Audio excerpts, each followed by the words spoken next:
क्या आपने कभी सोचा है कि वो छोटा सा फल जो सड़क किनारे ठेले पर दिखता है, जिसे हम बेर कहते हैं, वो सिर्फ स्वाद नहीं बल्कि एक छुपा खजाना है।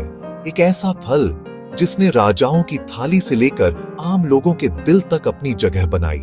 पर क्या आप जानते हैं, इस छोटे बेर के पीछे एक कहानी छुपी है जो आपको हैरान कर देगी। बहुत साल पहले जब धरती पर औषधियां पेड़ों पर लटकती थीं, तब बेर का पेड़ एक जीवित डॉक्टर माना जाता था। भारत, चीन और अरब देशों में लोग इसे अमृता का फल कहते थे। कहते हैं एक अरशी ने सिर्फ बेर खाकर 12 साल का तप किया और तब से बेर को तपस्वी फल कहा जाने लगा। पर असली कहानी तो अब शुरू होती है। बेर दिखने में छोटा सही, लेकिन इसमें छुपे हैं 11 तरह के विटामिन, 5 तरह के मिनरल्स और ऐसे एंटीऑक्सीडेंट जो महंगे इंजेक्शन से भी ज्यादा असरदार हैं। कहते हैं अगर कोई रोज 2 बेर खाए तो उसका चेहरा 10 साल जवान दिखने लगता है, और जो बेर का शहद खाता है वो सालों तक बीमारी के नाम से भी अनजान रहता है। पर रुको, कहानी यहीं खत्म नहीं होती।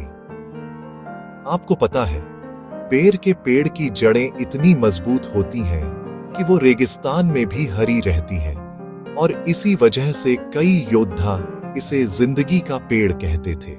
राजस्थान में आज भी कहते हैं, जहां बेर उगे वहां भूखा कोई नहीं मरता।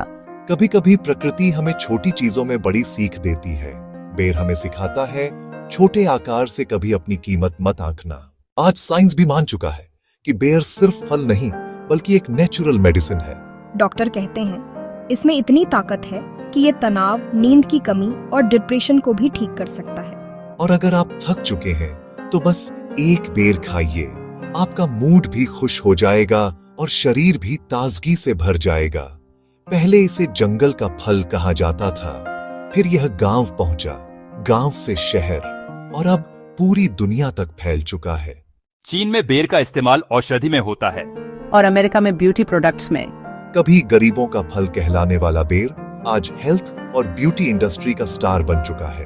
तो अब जब अगली बार आप बेर देखें तो सिर्फ फल मत समझिए, वो एक कहानी, एक संघर्ष और एक जीवन की प्रेरणा है। क्योंकि बेर सिखाता है छोटे दिखो या बड़े, काम ऐसा करो कि दुनिया याद रखे। अगर इस छोटी सी कहानी ने आपको कुछ सिखाया तो एक लाइक जरूर करिए, और हाँ, ऐसी ही अनसुनी कहानियां सुनने के लिए चैनल को सब्सक्राइब, फॉलो जरूर करिए।